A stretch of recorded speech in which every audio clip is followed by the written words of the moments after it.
Good morning, Arizians, and welcome to the online YouTube version of your writing workshop. My name is Brenna. I'm one of your Iris TAs, and I'm going to walk you through a Prezi that we've made about writing these papers for Dr. Kleist. I'm going to walk you through a quick Prezi, and then I'll talk to you about a couple things at the end, and then I'll send it all out in an email for you because your first paper is actually already almost due this Friday.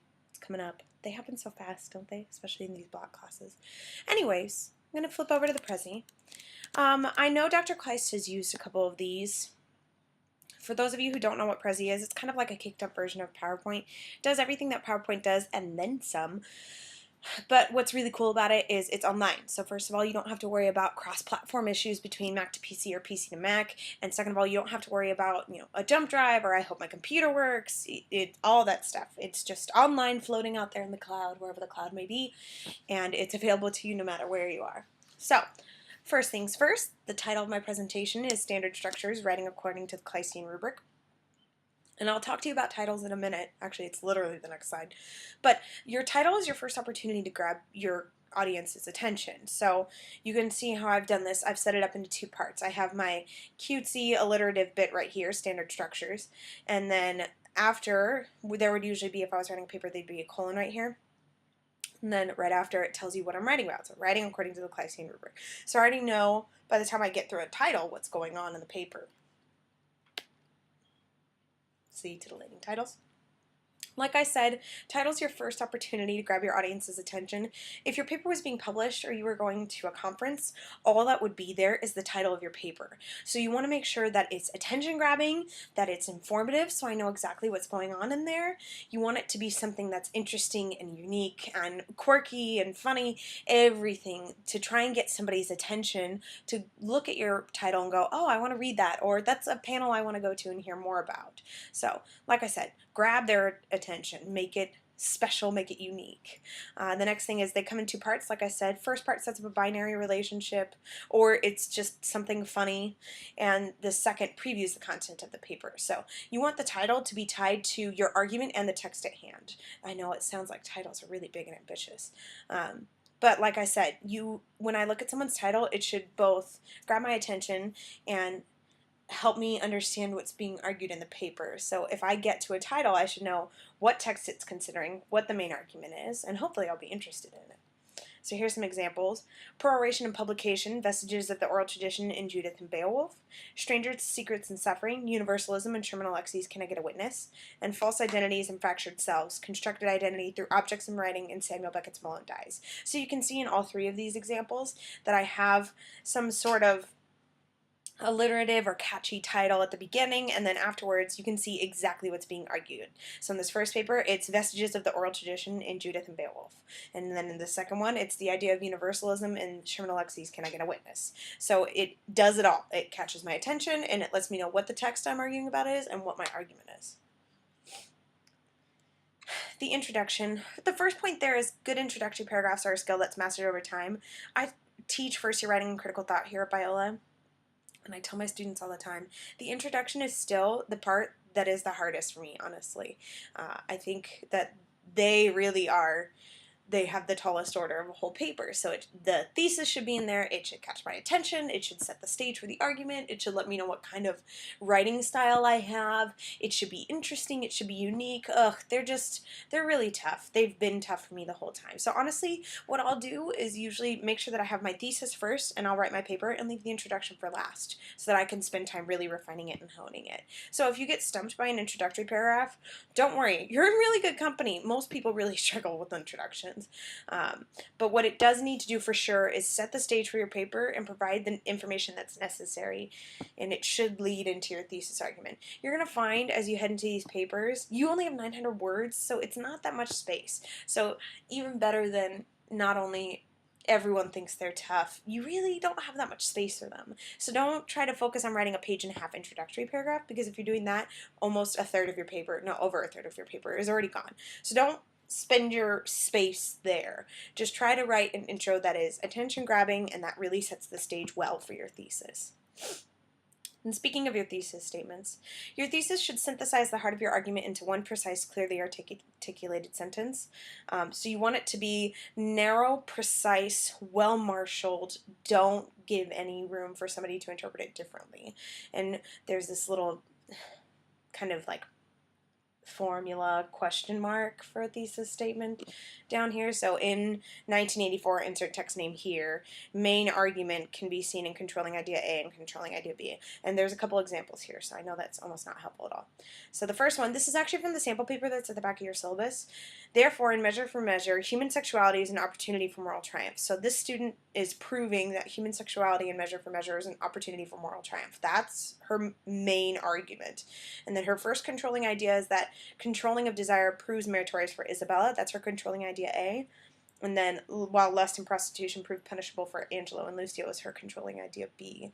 So you can see that is almost perfect fit into how that little formula I gave you above. Down here it's a little bit inverted.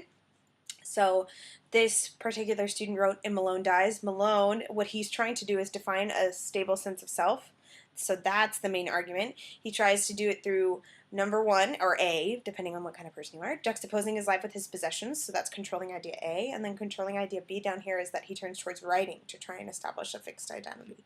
So you can see how very clearly those thesis statements lay out where that argument's about to go.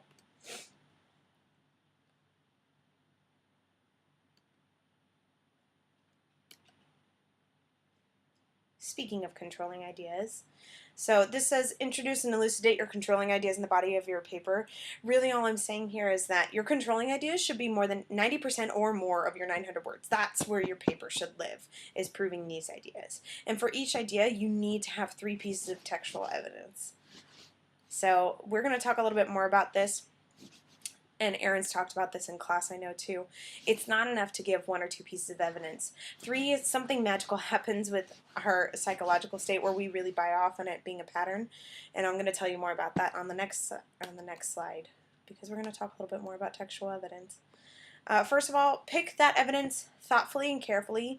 Don't just throw in any 2 words willy-nilly and call it a quotation, because that's not enough. Your evidence should clearly demonstrate the controlling idea at hand. So when you pick those quotations, they should be demonstrative of whatever you're trying to prove in that section of your paper. So don't just pick some quotation where it's like Winston walked down the hall. No, that's not really helping to prove whatever you're trying to argue there.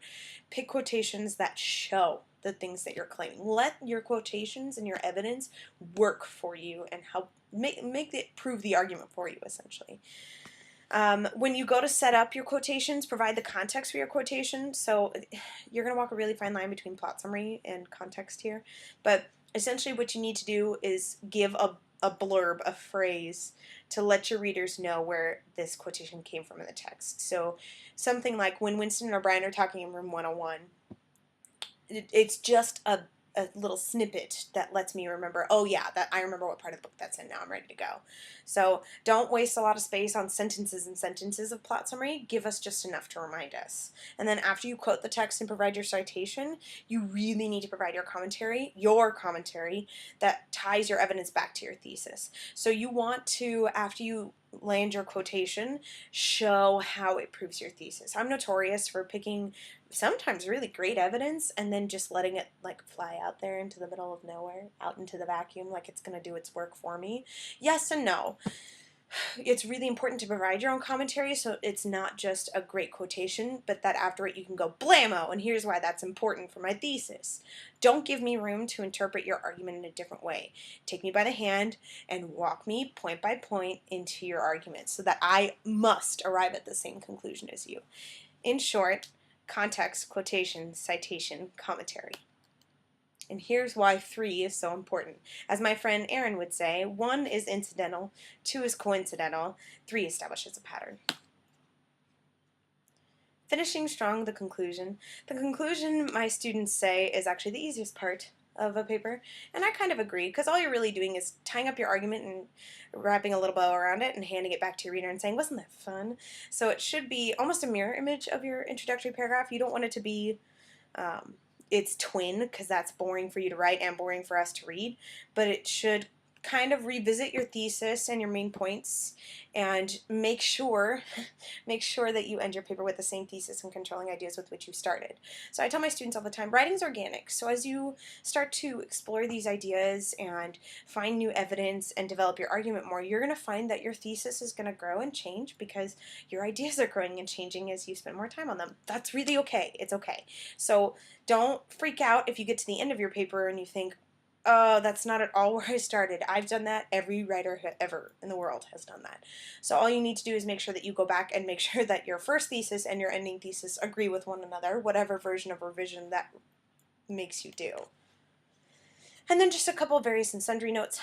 Make sure that you use academic voice. No we, I, or you. You're going to maintain a third person voice. And shoot for kind of a dry academic voice, so don't pepper a lot of colloquialisms in there. This is an academic paper. Write it like you're going to get it published. And then the second one, do not make assertions about the author or the reader / the audience's experience of a text. It's far too subjective and difficult to prove. Authorial attention you can't really prove unless the author's sitting right next to you. And reader and audience experience are really hard because the only person's experience you can prove is your own. So you might be really moved by a part of a book, or you might be angry about a part of a movie, but that doesn't mean that I would necessarily experience that text the same way as you. I might not feel the same things as you at all. So try to make arguments that are based in objective truths of the text and not in your own emotions. And then the final thing is you can assume that the reader is familiar with the work at hand. Don't waste words on this unnecessary plot summary. I've read the books that we're writing about. All of the TAs have read the books we're writing about. So don't waste your precious 900 words on lots and lots of plot summary. Like I said, give us just a blurb, just enough to remind us, and then get in there and make your argument. That's where you want to focus. There you go. That was your standard structures, writing according to the Kleistian rubric. So, hopefully that's helpful to you. I'll be emailing the link to this and to the actual Prezi itself in case you want to look at it again to you. I would tell you to look at the sample paper that's at the back of your syllabus. It was a very well graded paper, so it is a good example, that's why we include it, of how we kind of write these papers and how we look at them. There's also a writing guide at the back of your syllabus that will give you a couple of reminders about things that we'll look for and that we might note on your paper. We also have office hours this week, all the TAs do, so all 4 of us will be out there tomorrow, and then Cammie and I both have provided individual office hours, and I'll make sure that I type all those up in the email. But as you head into this paper, don't be afraid to ask any of us. I'll be on campus all week, I know, I'm pretty sure Cammie and Josh and Macy are too. So if you need anything, just email us. We'll gladly meet with you. We'll talk you through your papers. We'll look at drafts, whatever you need. Anyways, I think that's it. Good luck as you head into those papers. And if I don't see you at office hours, then I'll see you on Friday.